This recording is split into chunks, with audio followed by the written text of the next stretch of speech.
We're fearlessly talking about the biggest stories that matter to you the most. Breaking news, John Calipari is finalizing a 5-year deal to become the Arkansas Razorbacks' next head coach, covering college sports like no one else. The biggest guests in sports. We now welcome in Hall of Famer Jim Calhoun. Such a pride I had, I came to connect. The legend, Tim Tebow, joins us. We'll run it back. I like it.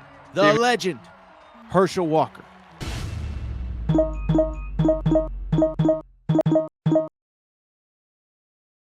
Day edition, Aaron Torres Sports Podcast. I'm your host, Aaron Torres. Hope everybody's doing well. Hope everybody is having a great day. And let me just say this. How about college football, you little devil? You always deliver. Because remember, this was the weekend. It was the calm before the storm. Next weekend's Oregon, Ohio State, USC, Penn State, Texas, Oklahoma, Ole Miss, LSU. This weekend, one matchup of top 25 teams. What could possibly happen? Oh, I don't know. How about chaos? Alabama stunned at Vandy. We're going to talk about that. Tennessee stunned at Arkansas. We're going to talk about that. We're going to talk about the thriller between Miami and Cal. We're going to talk about, oh, by the way, USC losing, Michigan losing, Texas A&M actually getting a very important win. How about this? The UConn AD criticizing Torres. And I love Dave Benedict. I'm just teasing. But he said, Torres, talk about the UConn Huskies, which are now 4-2. So it was a crazy day. It was a busy day. I'll tell you what. There is so much time to waste. By the way, if you're listening on podcast, you get a show a little bit early this week. How about that? But there is no more time to waste. So let's go ahead and get to the topic of the day. And the topic of the day, listen, what did I just say? College football, every time you think nothing, what could possibly happen, it's not going to be that crazy, we get chaos. And there was no place that was more chaotic than Nashville, Tennessee. Fun fact, I was actually supposed to be in Nashville this weekend.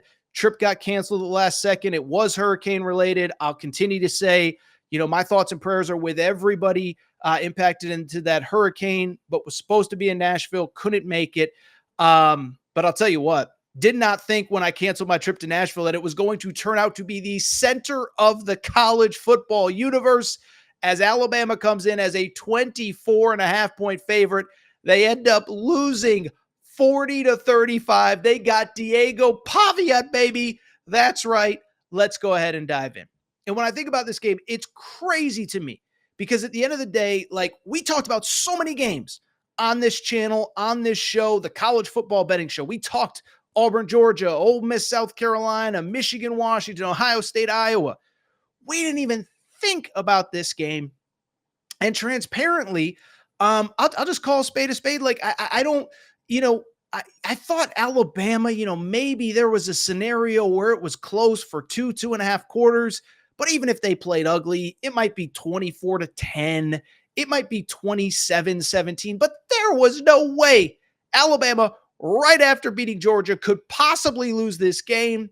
Only that's exactly what happened. But here is the crazy part. Vanderbilt was the better team, and Vanderbilt largely dominated, or at the very least, absolutely controlled this game. And I think to me, that is the biggest shocker of everything that happened on Saturday. Okay. Like there was a scenario, Arkansas at home, they've been playing everybody tough, whatever. Cal, there's so many different scenarios where you could see stuff happening.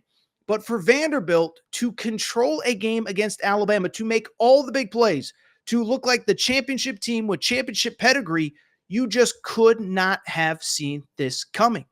But that was the crazy part, right? Vandy scores first, up 7-0. Pick six before you can even blink, they're up 13-0. But all along, I just felt like at some point, Alabama was going to find a way to get back in this game. Took a minute, but they did. After Vandy was up 14-0 or 13-0, early third quarter, it's 23-21. You feel like Bama's made their run. Vandy's taken their bet. Alabama's taken Vandy's best shot. You're golden. It's 23-21. You're good. Then what happens? Vandy scores next. They go up 30-21. Then immediately, Alabama, another big play. Ryan Williams, they score. You say, okay, this is when Alabama makes their move. What happens? Vandy controls the fourth quarter. They kick a field goal, go up 33-28, force a turnover, go up 40-28. And then another touchdown by Ryan Williams with 2:46 left cuts it to 40-35. And again, you just feel like Alabama, that championship pedigree, they are going to find a way to get the stop, and it simply doesn't happen. Pavia, kind of that weird play on the first down. Credit to Cole Kublik, my buddy, kind of referenced like, hey, dude, this is just how they've been playing all day. They've been using first down to kind of figure out the Alabama defense. And then boom, big play over the top, first down. The 2-minute timeout happens. And then Alabama's got to get one stop to get the ball back with those timeouts. They can't do it. Vanderbilt seals the victory. Vanderbilt makes all the plays down the stretch. 40-35 is the final. And when I look at this game, a couple things stand out. First of all, we got to spend half a second giving credit to Vandy, right? First of all, like one, they controlled the game, made all the big plays, controlled the clock. I mean, this is just an insane stat. The final time of possession stat, Alabama had the ball for 17:52. Vandy had it for 42:08. Okay. So they control the clock. They keep making plays on third down, 12 of 18 on third down. But beyond that, besides just the small picture stuff, like let's talk about big picture for Vandy. Listen, Clark Lee, I don't know the guy, but it's been tough sledding. And I thought it was cool. You saw him after the game. This is his alma mater. He said, this is the first of many. We've been building towards this. I believe in my guys. But again, to credit the on-air group of Tom Hart and Cole Kublik, they even said, like, look, Clark Lee sat down with us and said, everything I thought I knew about coaching and roster building, I had to reevaluate this offseason. Well, all of a sudden, Vandy is 3-2 right now, and they have the biggest win in decades for that school. Beyond that, the Diego Pavia story is incredible for people who weren't watching the game. The Vandy quarterback came with Jerry Kill from New Mexico State. Okay, this guy's the Alabama killer, okay, because last year's playing at New Mexico State beats Auburn. This year beats Alabama, and he talked about it after the game. One, he swore his butt off, which I got no problem with, but post-game interview with Alyssa Lang, he goes crazy. But the story is pretty cool, right? Mexico State always wanted to play in the SEC, grew up a Johnny Manziel fan, finds his way to the SEC, gets the win here. By the way, easily could have gotten Vandy a win over Missouri a few weeks ago. Unbelievable. So that's the Vandy perspective. They deserve every ounce of credit that they are getting. But let's talk about the Bama perspective, okay? Because there's the small picture stuff, there's the big picture stuff, there's the playoff stuff, the non-playoff stuff, whatever. And we're going to talk about this with Tennessee in a minute. But the good news for Alabama, in a different era of college football, this loss stings so much more, right? Because in a 14 playoff era, it puts you behind the 8 ball. Your back's against the wall. You got to get to Atlanta. You got to win in Atlanta. You basically got to win out from here on out. It's what happened with Bama last year. They lose to Texas early. You think the back's against the wall. They just start winning, get to Atlanta, win the SEC, go to the playoff. The good news is this year, that's not the issue. You can take a bad loss. The problem is if you can lose on the road to Vandy, and it's no disrespect because I just think we're in a world where with the portal and NIL, there isn't that much gap between team 2 or 3 in the SEC and team 13 or 14 in the SEC. But this does completely limit your margin for error. Good news is, you could probably take another loss. You'll still get to that college football playoff. I think there's maybe even a scenario where you could take 2 losses. Would a 9-3 Bama team with a win over Georgia get in? Probably. So the Georgia win helps, but it does shake up some things, right? One, you got to go to Tennessee in a few weeks. That game ain't going to be easy. No Tennessee lost. Get that. Tennessee's still a good team. That place is still really tough to play. We remember what happened there 2 years ago when Alabama played there. But beyond that, it really leaves little margin for error once you get past that. Once you get past this game, you could probably take one more loss. It better not be a bad loss, and like I know I'm all over the place, but there's good news and bad news. In this 12-team playoff era, we don't know what the margins are going to be. Does 9-3 get in? 10-2 almost certainly does. But what if it's 10-2 with bad losses, but you have good losses mixed in? Potentially a great win against Georgia, but a potentially really bad loss against Vandy. So we just don't know. We think it's going to be everything's going to be okay, but there really isn't a ton of margin for error. And some of those games that, yeah, certain teams maybe don't look as good, they're now kind of must wins, right? At Oklahoma. Oklahoma doesn't look good. Can't afford to lose that now. Tennessee, you're probably, if you lose that one, you don't have margin for error anywhere else. LSU, I don't think is very good, but we know how tough a place it is to play. So I could go on and on. The positive is this loss doesn't cripple you, but the negative is you have very little margin for error. I think you got to go 2-1 at Oklahoma, at LSU, at Tennessee, which is obviously going to be a tough task. That's to guarantee a playoff spot. If you don't, then you're kind of on the fringes. But I think the bigger picture is I do think the margin for error for Alabama is a little bit smaller than I think a lot of people thought as a team, right? Because you beat Georgia. And the one thing I'll say, listen, I get a lot of stuff wrong, but I did think, and we talked about it on Monday's show last week, I said I thought there was a little bit of an overreaction to the Bama win against Georgia. Like, it was incredible. It was awesome. You deserve every ounce of credit for beating Georgia. But it was also a situation where I don't think Georgia's as good as everybody thinks they are. This isn't beating Georgia last year. This isn't beating Georgia in 2022. Carson Beck has regressed. The run game until they played Auburn today has not been very good. And so I don't think that win is I don't want to say it's not going to carry as much weight, but I just don't know that it was as significant as maybe we thought, because I just don't know if Georgia is as good as we thought in the preseason. And by the way, it's not criticism. That's not me trying to like diminish Georgia. I had them to win the national championship this year. I would love for them to be awesome and unbeatable, but that is a reality. I do think we probably overreacted a little bit to the Georgia win last week. And I do think the margin for error for this team is a little more narrow than we thought in terms of what their ceiling as a team is.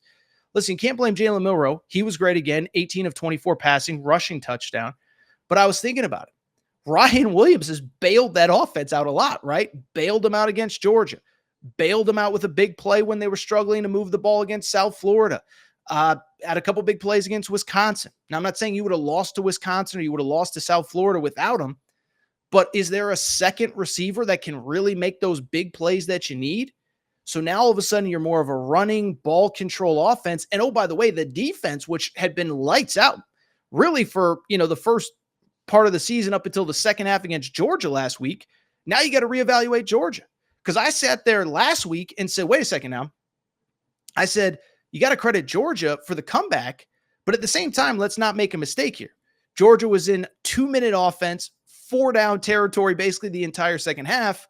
Well, now, was Georgia just kind of back against the wall, or are there real holes with this Alabama defense, which gave up 400 yards on Saturday to Vandy?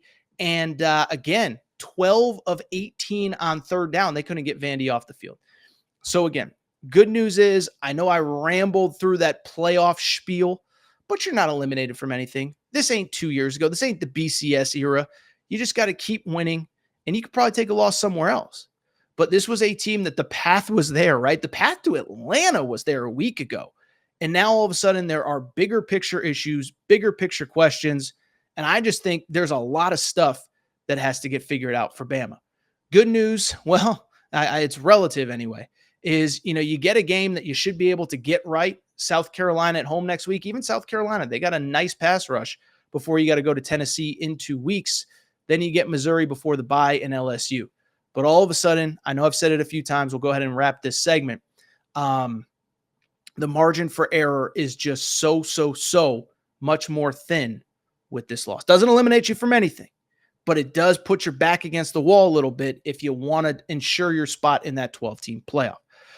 All right, so what I'm going to do, take a quick break, come back. When we come back, we are going to discuss the other top 5 upset in college football. How about them Arkansas Razorbacks stun Tennessee at home? What does it mean for Tennessee? But also, what does it mean for Arkansas? Quick break. Be right back. Before we do, I want to welcome a new sponsor to the Aaron Torres pod, Blue Chew. Fellas, remember back in the day when you were always ready to go? Well, things change. You got a lot on your mind. Your football team isn't very good. Well, here's the good news. That's where Blue Chew comes in. Blue Chew is an online service that delivers the same active ingredients as Viagra, Cialis, and Levitra, but at a fraction of the cost and in chewable form.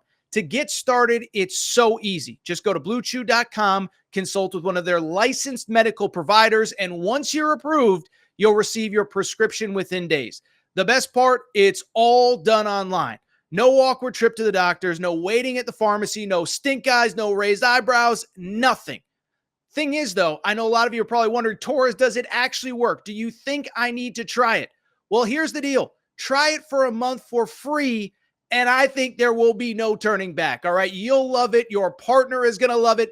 Your football team may stink, but you'll be rocking like the 85 Bears between the sheets. So go ahead, try it out, and here is the great news. We have a special offer for listeners of the Aaron Torres pod. You can try Blue Chew for free when you use the code Torres at checkout. All you got to do is pay $5 in shipping. Go to bluechew.com, use promo code Torres at checkout. You get Blue Chew for free for a free month, and you only have to pay $5 shipping. Again, visit bluechew.com for more details and important safety information. Thank you to Blue Chew for sponsoring the Aaron Torres podcast. I'm back. Good to be back. So want to go ahead and get to the other top 5 upset in the SEC. That's right. For the first time ever, we had 2 top 5 teams lose to unranked teams on Saturday. We just discussed the first one. Let's get to the second one in beautiful Fayetteville, Arkansas. Tennessee comes into this game as a 13.5-point favorite. And I'll be transparent. I don't think very many people saw this coming, okay? I did radio hits in Fayetteville and Tennessee and in Knoxville on Friday. Tennessee fans were already like, we think we should take care of this one. Arkansas fans are saying, I don't know, Tennessee's pretty good. And then, as the kids say, that is why you play the games. Because how about this? Arkansas, as I just said, a 2-touchdown home underdog. The absolute stunner, a 19-14 victory, the game-winning touchdown with a backup quarterback, your star running back banged up. You find a way to get the win.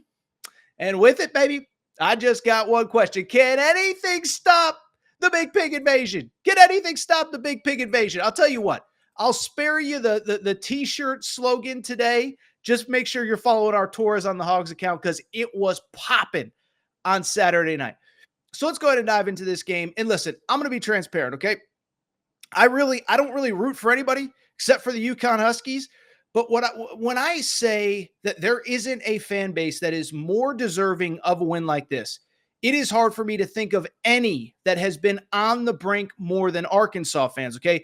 So many close losses in recent years. We'll get into all of them. But the scary part was for Arkansas was you played quite literally as good of a first half as you could have played, and you were still only up 3-0. It was kind of incredible. I want to make sure I pull up the correct quote here, but Holly Rowe going into halftime, she literally said to Sam Pittman, she said, Coach, your team is dominating everywhere but on the scoreboard. I think the total yardage was like 232 to 73 or something like that. I had the stats. I lost them somewhere along the way, but it just shows you it was complete domination early. You missed a field goal. You missed a couple fourth downs, This one should have, I think Herbstreit and Fowler said like, this should have been like 17-0 at halftime, and it's 3-0. And what was shocking to me, not really shocking, honestly, the number of Arkansas fans that were saying to me, Torres, we know how this is going to end. We've seen this script before. It's just not going to happen. And the scary part was, if you watch the game, you know that it played out exactly like that. Arkansas up 3-0 at halftime in a game that they dominated. What happens? Tennessee comes out, first series of the second half, immediately drives the length of the field, immediately scores a touchdown, and you say, here we go. Dylan Sampson, touchdown run, 7 plays, 75 yards, right out of the halftime locker room like nothing. Then they're up 7-3. Then they go up 14-3. And you kind of think, here we go again. The route is on. Or maybe not the route is on, but maybe more so another game that Arkansas could have won, maybe should have won, and it's just going to fall through the fingertips. But then a funny thing happened. Just an incredible comeback. And listen, it was keyed by so many different guys, right? First touchdown drive. Taylon Green, your star quarterback, is in the game. Touchdown run from Jaquindon Jackson. Then, unfortunately, you have some injuries. By the way, field goal kicker who missed a field goal earlier in the game makes one to make it 14-13, 12 minutes left. And then it's weird because it's back and forth, and you feel like, is Arkansas going to find a way? Their star quarterback, Taylon Green, gets hurt. He's out. Malachi Singleton is in. How about this? On top of that, Jaquindon Jackson, who scored the touchdown to make it 14-10, he gets hurt. And a running back named Braylon Russell comes in and makes a couple big plays. And then all of a sudden, boom, you're in the red zone. Malachi Singleton scores the go-ahead touchdown in a play where Tennessee was clearly trying to let him score. And then next thing you know, the defense comes up with an incredible stop. Nico Imamaliava, nowhere to go. He runs out of bounds. Ball game over. The fans storm the field. Okay? Incredible victory. So many things to look at. First of all, bottom line, complete team victory for the Hogs, okay? Complete team victory for the Hogs. Think about all the people that contributed to this win. Taylon Green, the starter early, had a couple huge throws, gets hurt, tries to come back, plays on one leg. We see that one play where he rolls out, throws it out of bounds. You could tell he's not the same. The backup Malachi Singleton comes in and makes plays. Jaquindon Jackson, touchdown run. His backup, Braylon Russell, makes a couple big plays. And let's call a spade here. The defense was phenomenal in this game, okay? 4 TFLs, 4 sacks, a Tennessee team that came in averaging 565 yards per game is held to, about 330, a lot of it coming on a couple drives, and you find a way to win. And so when I look at this victory for Arkansas, I think there's the big picture, there's a small picture, there's all the pictures in between. One, complete team effort, unbelievable win, excited for those fans. But I'm especially excited for those fans because, again, there is no SEC fan base that has dealt with more heartbreak in recent years than Arkansas, okay? Listen, you don't have to be an Arkansas football historian to know. Just go ahead and look at the last 18 months, okay? Last year and a half since the start of last season. Last year, Arkansas went 4-8. 4-8, and how about this? Of those 8 losses, 5 were by a score or less. You have a game against BYU, you're up at the half, you're in complete control, you end up losing that game. Up against LSU, you end up losing late in the game. You lose by a score to Alabama, you lose by a score to Ole Miss. Just think about that.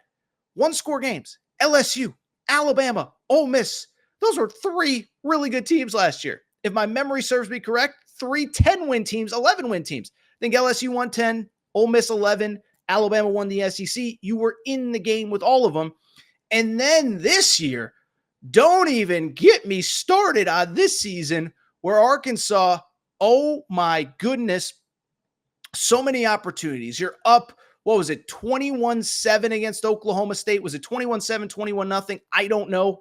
I just know I watched that game and you don't win it. And I'm not here to relive the past and relive pain, but it's like, goodness gracious, that game against Oklahoma State, you had close to 700 yards of total offense and you end up losing. A couple weeks ago, or last week, I should say, against Texas A&M, you're playing the backup. There is no Connor Wigman coming in to save the day.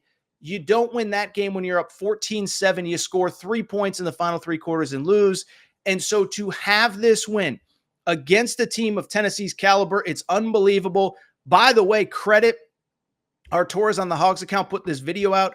Greg McElroy was speaking at the Little Rock Touchdown Club earlier this week and basically said something to the effect of, listen, man, you all are close. You guys are on the brink. You're on the doorstep. You are going to beat one of these teams. He said, I don't know if it's Tennessee. I don't know if it's Texas, maybe Missouri late in the year when they're playing for a playoff spot. You're going to get one of those teams, and you do. Credit Greg McElroy, but let me also say this. Look at the rest of the schedule. Listen, I don't want to, overstate this. Arkansas is the best team that's ever played football. There are issues that have to get solved. You're going into your bye. Perfect timing for the bye, by the way, with Taylon Green with, I assume, an ankle as I'm recording here. I don't know. But I just bring it up because you're heading into the bye to get healthy. But here's the rest of it.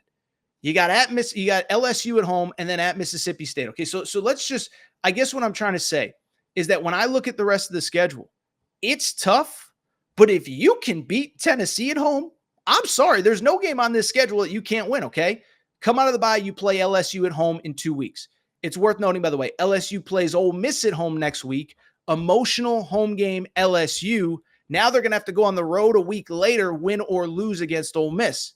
So you get LSU in an advantageous spot. By the way, 2 years ago when LSU came to Fayetteville, they almost lost, barely won.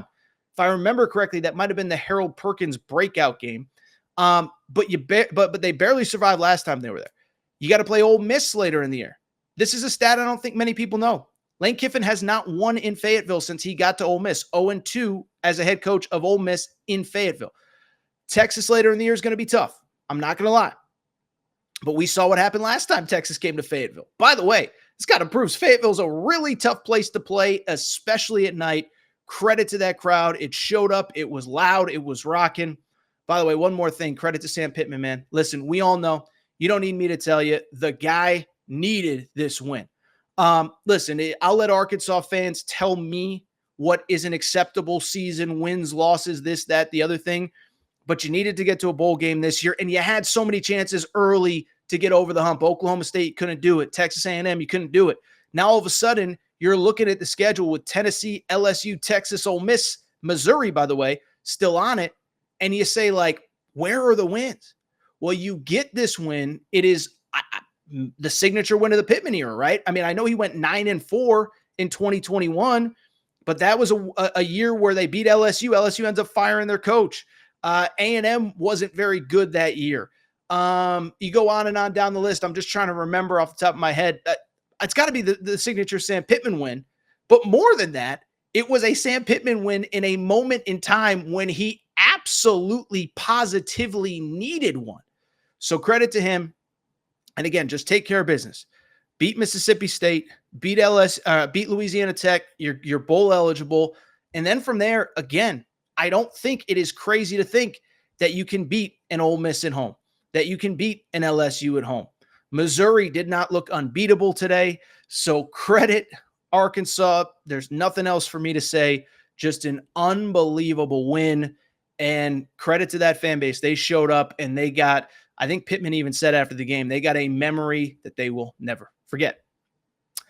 Speaking of a memory that will be unforgettable, let's switch gears to the Tennessee perspective. Tennessee on the wrong side of that 19-14 victory for Arkansas, loss for Tennessee. And listen, as we talk the Tennessee side of things, I think there's a couple things that we need to talk about. There's the big picture of the playoff and opportunities and, all of that, none of which is off the table. We just talked about it with Bama. It's the same for Tennessee. But I also do think that there are some small picture things that could become big picture things as Josh Heupel takes another weird loss, which is kind of sort of becoming a trend under him. And then beyond that, I'm just curious with all this firepower on offense. He's the football expert. I'm not. But some of the coaching just seems a little bit whatever. So let's go ahead and dive in with Tennessee. And listen, I think the one saving grace, and we always have to say this, is in the 12-team playoff era, your season isn't cooked, right? Because if this was the 4-team era, you start 4-0, you feel so good about where you are as a program, but with Georgia on the schedule, with Bama on the schedule, you can't take a weird loss somewhere. You just can't. And so you lose this game. It doesn't really mean that much if you're Tennessee because the season is still ahead of you. You look at the SEC, basically everybody's taken at least one league loss right now except for Texas, right? Ole Miss has a loss. Alabama has a loss. Georgia has a loss. So Missouri has a loss. So it's not as though like this is a crippling loss that you can't recover from. And I always think like in the 12-team playoff era, that is an important thing to always acknowledge. You can bounce back from a game like this, but I do think we got to ask, like, one, if you lose this game to Arkansas, and I don't want to be disrespectful in any way, shape, or form to Arkansas and this victory, like you do start to ask yourself, like, Alabama at home, you felt pretty good about it. Now, Alabama did not look great on Saturday on the road, but now all of a sudden, it's like that game's not a gimme. Georgia on the road is tough. And the good news for Tennessee is it is a pretty advantageous schedule. But man, oh man, oh man, that was just one that you wanted to have because, again, there are going to be some challenges along the way. Again, the good news is schedule isn't crazy. If you split Bama and Georgia, you probably feel pretty good. You feel pretty good about the rest of the matchups that you have, but you certainly can't take a bad loss anywhere. And if you split Bama, Georgia, you feel good. If you don't split Bama, Georgia, that's where it gets to be a little hairy, whatever. The same time, let me say this. One, season's still ahead of you. You can still do everything. You can still get to Atlanta. You can still get to this 12-team playoff. I'll be honest, in a wide open year in college football, I still think you can win a freaking national championship. I mean, look, Bama lost. Michigan has 2 losses. USC has 2 losses. Georgia has a loss. Nobody's unbeatable, especially as you get to the college football playoff. And most of these games, not most, all of them after the first round are going to be played on neutral fields. But at the same time, while you can't worry, one, you do have to worry a little bit because the margin for error now is just so small. But two, I do think there's a couple concerning trends that are starting to show up. One, this is the 3rd straight year. You've just taken a weird loss on the road, okay? Last year, listen, Billy Napier, why are we talking about Billy Napier, potentially being on the hot seat? It's because Billy Napier can't win big games, although he got a nice win on Saturday night against UCF. But at the same time, when I look at Tennessee last year, you were a favorite in the Swamp. I know the Swamp's a tough place to play, but you take an L in the Swamp to Billy Napier, a Billy Napier team that won no significant games outside of that. By the way, lost to Arkansas at home, got destroyed by LSU, got destroyed by Georgia. But they beat Tennessee somehow. And that was a weird game, and it was forgivable, and Joe Milton's your quarterback and whatever. But then you go back to 2022, and it was the same thing. The Hendon Hooker game against South Carolina, we know about the injury. Hate to say it, I'm not trying to bring up old wounds, but that was a game that was over long before the injury, okay? I hate to even bring that game up. But this is the 3rd year in a row. I get that it's the SEC. I get that there are tough games on the road. This is one you're supposed to win. You're a 2-touchdown favorite. I'm not saying Josh Heupel can't coach, doesn't know what he's doing. I'm just saying 3rd straight year where you take a weird loss, 2 out of the 3, all 3 years you're a road favorite. 2 of the 3 you're a double-digit favorite, including the South Carolina game in 2022. Beyond that, this is the other thing that I think is just strange to me. I think that's the only way to describe it is strange, is we just have a weird situation where Heupel, I'm not the guy to question play calling, but I follow enough Tennessee Vol accounts and smart people. I'm not talking about, Joe Schmo, and no disrespect to any fan listening, but I follow enough smart accounts to know, kind of just curious about Heupel losing weird games, but then 2, some of the in-game decision-making and even the in-game play calling.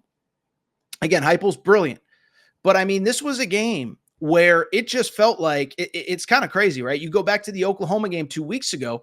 We applauded Tennessee. We applauded Heupel because he basically put the ball in the hands of his running backs, Dylan Sampson, Deshaun Bishop, relied on that defense and run game. And I know that Oklahoma scored a couple TDs late, but it wasn't really close, okay? But at the same time, we were, and the good news is you didn't even have to let Nico loose. Well, this was a game where it felt like maybe you needed to try a little bit more downfield stuff. Now, I know there was injury issues in the wide receiver core. Brew McCoy was in and out. Dante Thornton was in and out.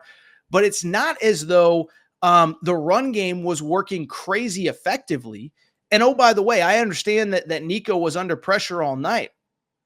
But to me, just felt like some of the play calling was weird.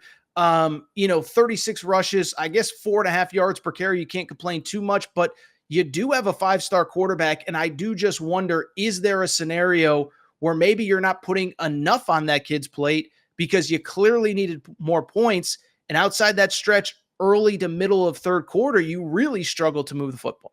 So again, the good news is your whole season is ahead, but the bottom line is your margin for error is also razor thin now. And the crazy part about this 12-team playoff, we don't know how it's going to go.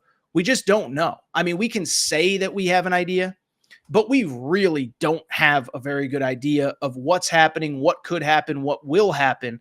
And so to me, it just feels like this was one you wish you could have back. And again, kind of continues a disturbing trend of games that you feel like you should have won that you just didn't. All right, so what we're going to do, we're going to come back. We're going to wrap the show. A lot to still get to. A&M with a nice win. Florida, I got to give Florida credit, right? Florida gets a nice win against UCF. Couple bad losses in the Big Ten. We're going to take a quick break, come back, discuss it all. Shout out one of our new favorite partners, Collie Puffs and ColliePuffs.com. Okay, so bottom line, I've been telling you all fall, but look, it's football season. You're on the couch all day Saturday. You're on the couch all day Sunday. You're watching Thursday night football, Sunday night football, Monday night football. Now the baseball playoffs are starting. And you're probably sitting there thinking to yourself, I got to stop eating so much unhealthy crap. That's where Collie Puffs comes in, ColliePuffs.com. Okay. So this is the healthy alternative to the stuff that you see in your grocery aisle, the Doritos, the Fritos, the whatever. Family owned company, and the owner of the company, Joey, listen, just like you, just like me, young parent, 2 young kids, trying to figure out, he's a football fan, by the way, season ticket holder, Los Angeles Rams, et cetera, et cetera. But he's sitting there saying like, look, what can I feed my kids that is healthy, but also delicious? And that's where he came up with Collie Puffs. Baked, not fried, healthy ingredients. But here's the crazy part. They taste delicious, okay? Multiple flavors. We have them at the Torres house. I can't stop eating them. I'm stuffing my face with them. But you know what? I'm keeping that slim summer bod because Collie Puffs, again, are delicious, but they're also healthy. So to find out more information, to order your first pack, go to ColliePuffs.com. That's CAULIPUFFS.com. And you can also get them on Amazon. How about that? So you're on Amazon, you're doing whatever, you're ordering whatever. I don't want to know what's in your cart, but throw some Collie Puffs in there as well. Tell them Torres sent you. Appreciate your support. Appreciate Collie Puff's support of the Aaron Torres pod. With that said, let's go ahead and just wrap a bananas Saturday in college football. There's so much to get to. I'm going to try to hit on most of it pretty quickly because to me, there's so much to get to. I don't want to miss anything. Big Ten is just upside down. Okay. So first off, credit Ohio State, because Ohio State, to me, I thought that, Iowa was tough. They're a little bit better offensively. They've got a chance. Ohio State, against a really good defense, pretty much did whatever they want. And in a year where it feels like nobody's great, Ohio State might be right there. Texas is really good. I thought Tennessee was good. I think Oregon's getting better. Ohio State doing what they did against Iowa, a team, first of all, hadn't given up what was the stat? They hadn't given up a touchdown on the opening drive in 2 years. Ohio State does it. And then they come out of the gates, gangbusters in the second half, control this game. The weapons are real, but I think the difference is Chip Kelly. He has established the run game, and he just has so much at his disposal with Travion Henderson, Quinshon Judkins, Jeremiah Smith at wide receiver, Emeka Ibuka, who was awesome on Saturday. Don't want to overreact to this Ohio State game and don't want to spend too much time on it because we got a whole week to talk Ohio State as they get set to play Oregon this weekend. But they get the great win. They look like the class of this league. They are, in all the sports books, a slight favorite at Oregon next week. But you talk about one of the most anticipated games in college football in 2024. Next week against Oregon is going to be bananas. I'll say this. After Ohio State and maybe Oregon, it's getting a little murky in the Big Ten, okay? How about this? So we had 2 teams in the top 20 in the Big Ten coming into today. One Michigan, the other USC. They both take losses on the road. The Michigan game was weird, both surprising and not surprising, and let me explain why. It wasn't surprising because they were one of my official best bets coming into the weekend. I liked Washington at home. Michigan has struggled to throw the football, all that good stuff. Same time, it is worth noting, they did start a player named Jack Tuttle, who had not played to this point this year. And at times, the pass game did look better. Now, then you look at the final stats, 113 yards passing, that ain't going to get the job done. So Michigan loses. Listen, I said it with this game the other day. Washington has 2 losses. Both games, they outgained the opponent. And so I just sat there and said, that is a team that is due. to take care of business against an opponent sorry, there was a little technical glitch there, I believe, but they were just due to take care of business against an opponent like Michigan. They get the win, they get the victory. Michigan, I just think this is an 8-4, 7-5 type team. If you can't throw the football, you can't win, especially on the road. They were lucky to survive USC. They were lucky to survive Minnesota. Michigan's probably like a 7-5 team. Can't throw the football. I don't care how good the defense is. I don't care how good the run game is. None of it really matters. Mentioned Michigan surviving Minnesota and USC. You know who didn't survive Minnesota? Those USC Trojans who go on the road. PJ Fleck and Minnesota get a big win. If you didn't see this game, crazy finish to this game. About a minute left in the game. Minnesota's on the goal line. It's tied 17-17. Minnesota can kick a field goal to take the lead. PJ Fleck decides to go for it on fourth down. What ends up happening? It's called not a touchdown on the field. He's going crazy. They go to video review. It ends up getting overturned. He gets the touchdown. They take the lead. USC drives the length of the field. Interception in the red zone. Minnesota pulls off the upset against USC. First of all, credit to Minnesota. They've been on the brink in a couple close losses this year. Opening night, they lose by 2 to North Carolina, lose by 3 at Michigan last week. They get the victory. For USC, listen, I thought they were in pretty good position to get a bit out of the Big Ten. I still think they match up nicely at home with Penn State next week, but they now have 2 losses, and one, the margin for error is thin. Still have Penn State at home. Nebraska is not an easy opponent. You have also Notre Dame to end the season. But here's the bigger thing if you're a USC fan. They can't win on the road. So they lose to Michigan 2 weeks ago. They lose on Saturday to Minnesota. You know, dating back to last year, they're 1-4 in their last 5 true road games. Understand the Big Ten's tough, but you got to win somewhere outside of LA. So this thing just isn't going to be easy. Like I said, Nebraska is a 4-1 team, 5-1 team, excuse me. By the way, Rutgers is 4-1 right now. On top of that, Notre Dame and Penn State, those are wins you got to get. By the way, Penn State had a nice win over UCLA on Saturday. Penn State, USC next Saturday at the LA Coliseum.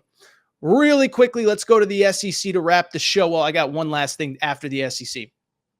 Florida Gators take care of UCF 24-13. Remember, this was a game the Florida Gators were a home underdog coming in. They jump out to a 24-0 lead at the half, basically take their foot off the gas and get a win. Listen, all I'm going to say, it's not the most significant win ever, but you were a home underdog. You do get the win. But 2, listen, if I'm going to criticize Billy Napier for everything, I got to give him credit when he gets a win and the team looks good. They didn't score. They didn't even try to move the ball in the second half. But in the first half, they completely controlled the game. I thought it was as aggressive as the defense has played. You got to give credit where it's due when they get the win. Very nice win for Billy Napier and the Gators.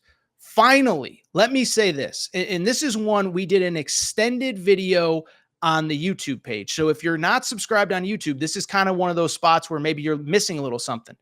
But Texas A&M goes and gets a win at home against Missouri. Why is that important? First of all, Texas A&M is now 5-1 going into their bye, okay? That is impressive in its own right. But why it's especially impressive, look at their schedule. No Tennessee, no Alabama, no Georgia, no Ole Miss, Texas and LSU at home. Your 3 remaining road games at South Carolina, at Mississippi State, at Auburn. There is a chance, a very good chance, as a matter of fact, that Texas A&M goes into November with a chance to make the college football playoff. Even if you take a loss somewhere there, it might be you're competing for a spot. You're at 12, 13, 14. Maybe that Texas game is winning you're in if you're A&M. But we did an extended breakdown. I don't want to spend too much time here because there is just so much going on in the world of college football. But credit where it's due to the Texas A&M Aggies. That is a team that, as I said, I think they are going to have a chance to be in the college football playoff conversation.